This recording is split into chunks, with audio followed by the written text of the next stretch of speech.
Coming up next on the voice of Alabama politics, tragedy in Dadeville. Also, concerns over grocery tax. And voter suppression once again in the heart of Dixie. Troopers, advance!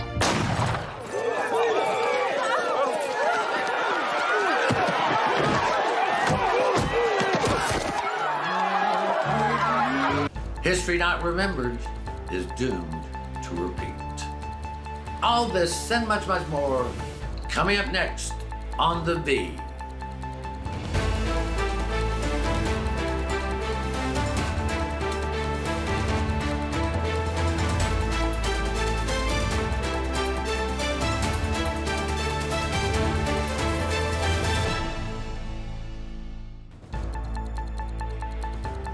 Welcome to the voice of Alabama politics, where we tackle the tough issues so you have the hard facts.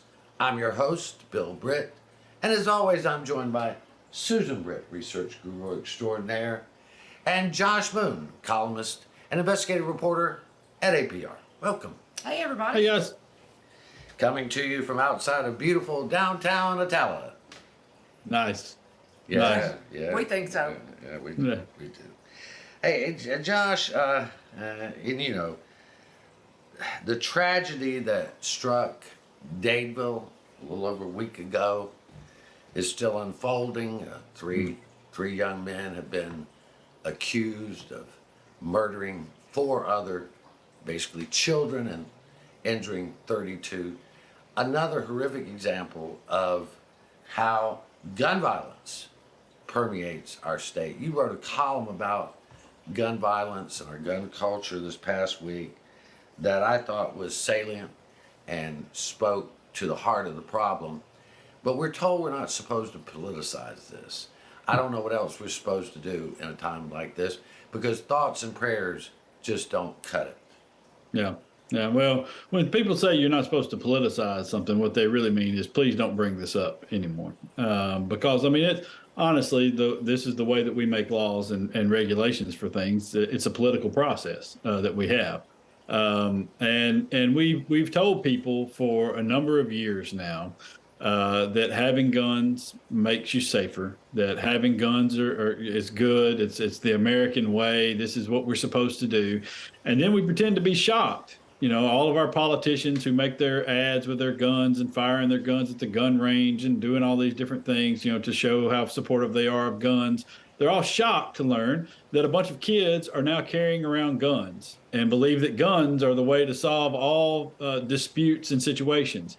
When we've provided them very little conflict resolution training or any other way to handle these situations, and told them repeatedly how great guns are and showed them how great guns are in movies and TV shows and everywhere else. And so they have no concepts outside of this on which to rely on. They have nobody telling them, saying, hey, these things are deadly weapons that you can injure somebody with, and here are a set of laws to make sure you understand how deadly they can be for people. We don't do that, and then we act shocked and surprised by it, and then tell people not to politicize it. Susan, we were all shocked, once again, the horror of seeing young lives snuffed out so early. But it doesn't seem that our Republican friends are willing to do anything of substance about the gun violence or curtailing access to guns at all. No, it doesn't seem so. And it's one of the leading causes of children's deaths in Alabama. I mean, there were 80 children in 2021, whether intentionally or unintentionally, caused by firearms. We've got to start addressing this problem somewhere. Like Bill says, saying thoughts and prayers is not enough. We've got, a situation where, yeah, you have to be a certain age to have a gun, but these were 16, 17-year-old kids. You've got to pass a mental health, cue, but we don't really do that enough. So what we've got and acted right now is not working. We've got to look at somewhere else to start to try to curb some more of this gun violence. Josh, since 2014, over 520 Alabama children have been killed with guns, more than 1,000 injured. But it brings home idea that it's a gun culture, because there's really nothing that I can think of, knowing what we know right now about Dadeville, that we could have enacted as laws, like red flag laws or those types of things, that would have prevented this from happening. Because the people that had these pistols, we are told, were too young to have purchased them, I think. Anyway, but somehow they got their hands on it, and like you said, they thought it was okay to settle disputes with a firearm. Yeah, and I hear that argument a lot about this. And first of all, let me say about our unwillingness to address this in terms of laws. There was a proposed change to the permitless carry law from Chris England that would have merely made it a crime for someone to tell a police officer that they did not have a firearm in the car, and then it is discovered that they do have a firearm in the car. Yeah. That was voted down in the committee. Didn't even make it out of committee. So that's how unwilling people are to make any changes to gun laws in here or add any additional regulations. But I hear the argument a lot about how, well, there's no regulation that would have stopped this or would have stopped that. Well, we don't know that. We don't know. Look, let's say, where did those weapons come from? All right, let's say there's a law that requires somebody to properly store those weapons. Maybe those weapons don't get stolen. Maybe those weapons aren't on the street for somebody to purchase if we have the storage laws and we have laws that make sure people treat these weapons with the sort of respect that they deserve and stop leaving them around. You have reports of car thefts constantly in which weapons are stolen. Mm-hmm. That's right. Listen, there's been an uptick in those a lot lately. Yeah. I want to move on real quickly. We're running out of time, but no offense to Senator Jay Hovey, who represents that district around Dadeville, but he talked about not politicizing the event. And then he also said that we can't legislate morality, Susan, which is the furthest thing from the truth. We legislate morality all the time. That's what they do, is legislate morality. Transgender bills, abortion bills, gambling bills, alcohol laws. Those are legislating a moral standpoint. But once again, that is a key phrase for, nothing we can do about it, folks. Don't look here. Well, Josh, it's them saying, well, if criminals want guns, they're going to have guns. Well, if they want drugs, they're going to have drugs. So should we do away with those laws as well? Yeah, I mean, it really is. And maybe he just misspoke, but it's a false premise to think that we don't legislate morality. That is exactly what we do. And it's in the very definition of morality. It talks about political situations. We politicize.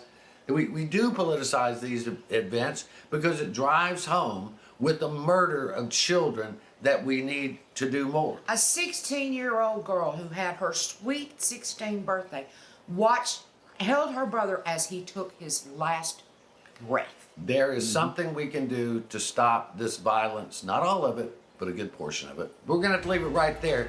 You're watching the voice of Alabama politics.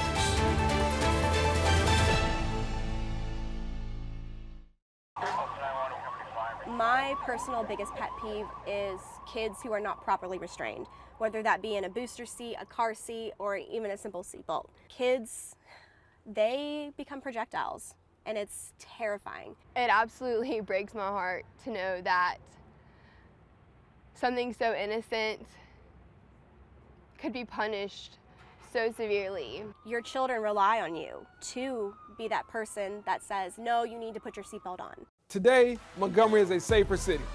It's time to shift the narrative and take control of our future. We're reopening community centers, remediating blight, and revitalizing neighborhoods across the city. And we're unleashing new opportunities. Over the past year, companies have invested a record-setting $2 billion in Montgomery and created 2,000 jobs. This is a new Montgomery. And together, we're reimagining the possibilities.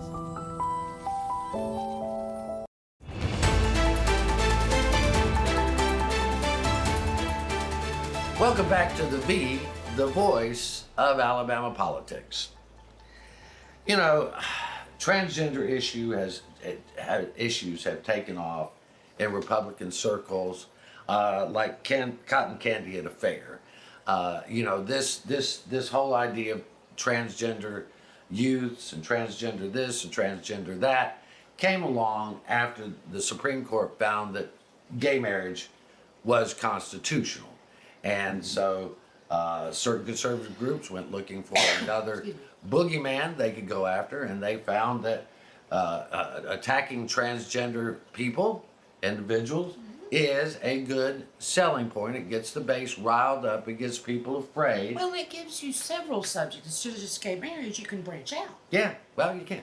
But again, I mean, they've admitted this, Josh, in the Alabama, the American Principle Project. Terry Schilling admitted that they went looking for an issue to rile up the base, and now they have one. And this has come to the roost, as they say here in Alabama, with a ban on transgender athletes from competing in college, which is going to run up against Title IX and is going to run up against the NCAA, but they don't care. No, it's you know, and they equally don't care that I believe it was 32 incidences out of 480,000 student athletes participating in college athletics. Only 32 instances of transgender folks competing in an event. I mean, it's absurd the amount of attention that has been paid to this and the number of bills that have come up about this. And it's all simply because of exactly what they wanted. They wanted an issue that attracted the worst of people, that played on fears, that play, you know, oh, we're castrating children and all this nonsense that came about. And really what you're doing is you're just you're further demonizing a group of young people who are already having a really hard time.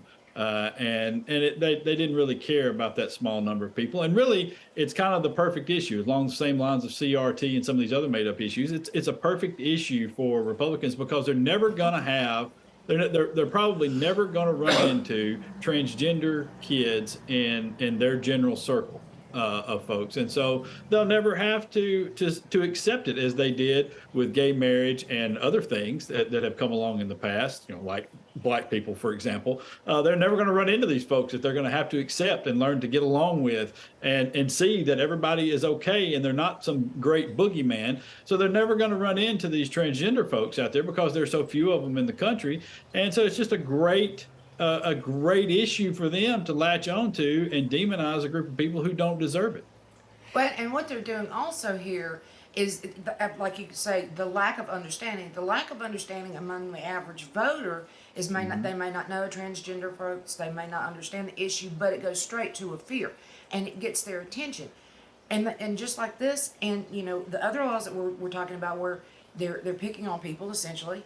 What they're doing is taking your fear and pulling it out so that you're not looking at what they're doing over here. They're not doing anything. There are no policies that they're working on, because so they don't have anything to talk about except for, as you said, the boogeyman. Right. Well, you really can line this up. I thought Representative Philip Eisner, who's a Democrat from Jefferson County, he is Montgomery. An attorney. Montgomery. Oh, that's right, Montgomery. I'm sorry. You're right, from Montgomery. It's right here in my notes. I just didn't read them. Anyway, he brought up the fact that this is probably going to be go to court, and it will most likely be ruled invalid because of Title IX and the Biden administration's policy there.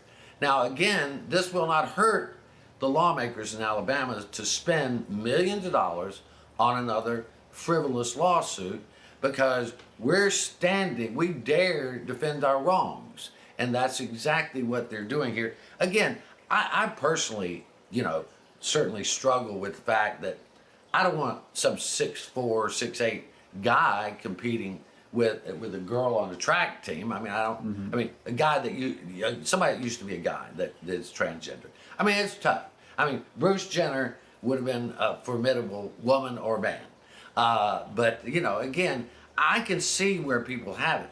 But the thing is, passing these laws only means more lawsuits. That's all. But the thing is, when these lawsuits are decided, they don't get the press that these legislators get while they're harping on the issue. People don't understand how much this ends up costing the state just because they were doing the Alabama make me way. Yeah, it's and you know, but back to your point, Bill, about the folks. Everybody has a problem with unfair competition, okay, and everybody understands that, but that's not really what's taking place here, okay. I mean, if you look at out of those 32 cases, you'd be hard pressed to find a case where you were talking about somebody who just was doing this to get an unfair advantage. Right. You know what I That's mean? true. And it's just so that's not what is taking place. That's not something that's happening in the sport. And as a matter of fact, what's happening in almost every case is the decision that's being made is more fair for all the people involved. That you have an athlete that would be out of place on the opposite sex sports teams, and so that's what's taking place in a lot of these things, because the NCAA has set up rules and guidelines to govern this. And we bow to the NCAA, and this time we're going to fight them. But I need to move on here. So it's kind of an interesting thing. The big push is to repeal the state grocery tax, to repeal it.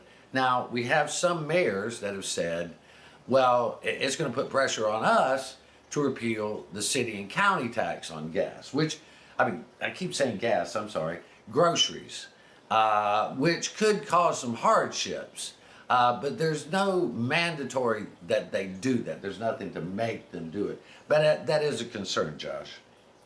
Yeah, it is a concern, but and it's a concern also that that they're also trying to do away with the occupational tax at the same time for a lot of these cities, because they've been we don't have very very good home rule here, and so it's a real problem in fundraising for a lot of those cities. But at the same time, there are alternate ways to go about getting your money for those cities, and they're going to have to be creative and find them and stop taking it out on the poorest amongst us. Well, Walt Maddox, the mayor of Tuscaloosa, said, we're happy to do it. We'll figure out other ways to make money. I'm sure the other mayors can do the same. He did, and he called it the Elevate Tuscaloosa Plan, in which he's trying to elevate people instead of push them down. Yep. Right. And that's what we need in this state, elevation, but not pushing them down, right? Yeah. All right, you're watching the voice of Alabama politics. We'll be right back.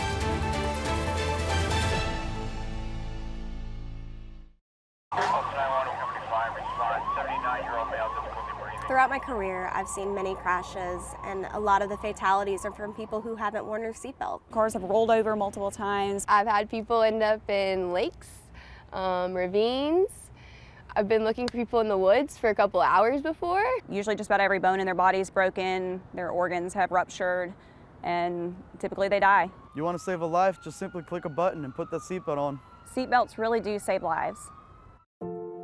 My dog Jupiter is frightened when I climb too high, the owl said.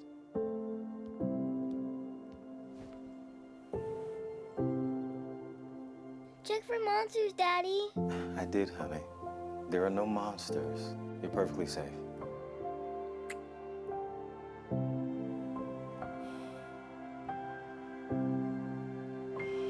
Protect yourself and those you love. Vaccinate now.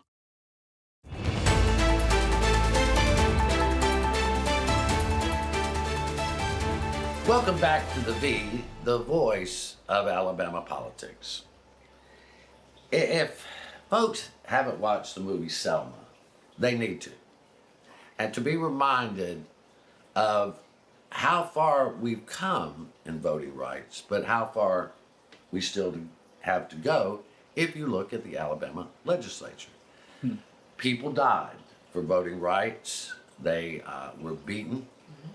They were demonized. They were disenfranchised for years and years and years. Imprisoned.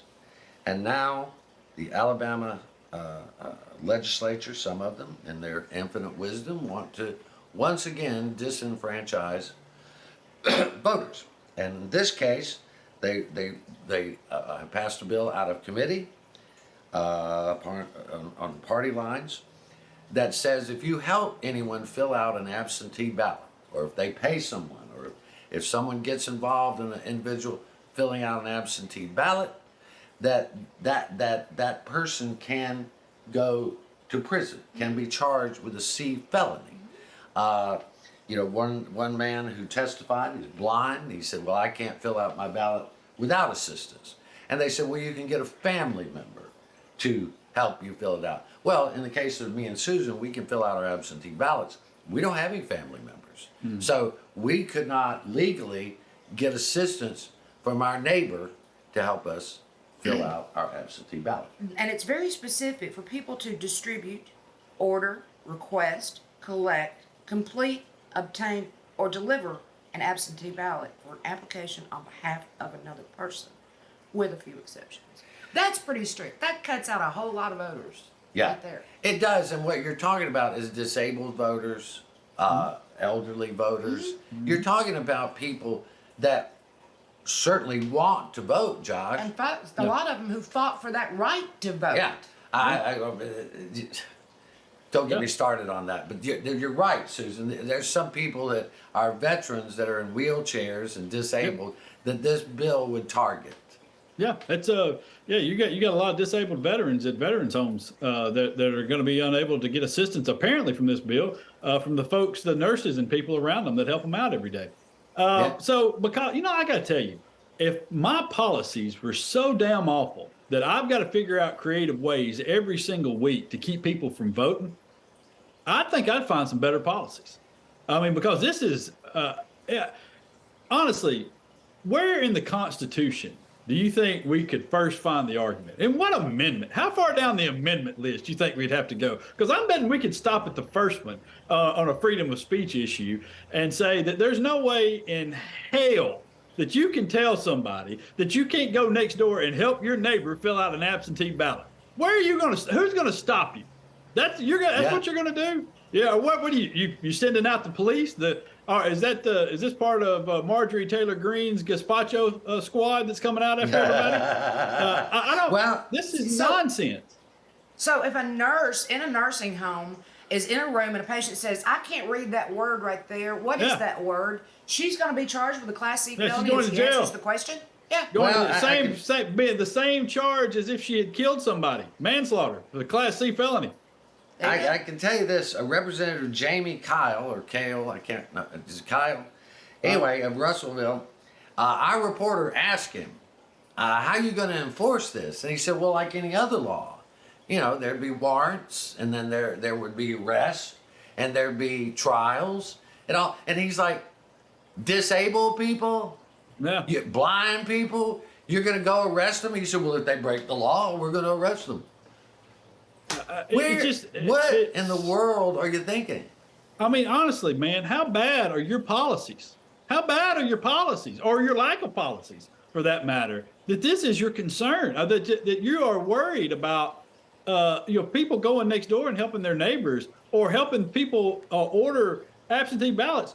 First of all, you should be thanking the Lord that somebody is out here helping everybody possible vote. I want everybody out here to be able to vote. Who doesn't want that? Who doesn't want that? If my neighbor across the street went around and collected names and absentee ballot applications for everybody on the street and ordered them and helped them get them, why is that a bad thing? Yeah. You're helping people vote for their representation. Why is that a bad thing for anybody? And maybe he could set up a tip line where people can call and rat on you. Yeah, rat out. And we can send it right to his cell phone. I'm sure they've got it in Florida. It's illegal what they're doing, and they know it's illegal. And every single member of the House Republican Party sponsored this bullshit. It's nonsense. Oh, and they put it in a very small room with no live stream, and nobody could get in there. I think there ended up being one reporter in the room, and that was it. I don't think they didn't do that on purpose, folks. Well, I talked to a Republican friend of mine who, said, we gerrymandered everything to the point that we're going to get elected. He said, this is just another one of these stupid bills that we have to vote for to keep the base thinking that we're fighting hard for election integrity. But how is this election integrity?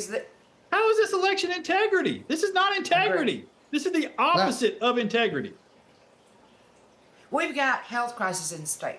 We have roads and bridges that need building. We have so many other things that we have a mental health crisis. So many other things that we could be working on, except for this foolishness, which is what this is. It's just plain foolishness. Well, what it's going to do is it keeps the base convinced that they are fighting for them. That's the reason we've got them. Alabama House this past week passed a bill to abolish the failing school classification.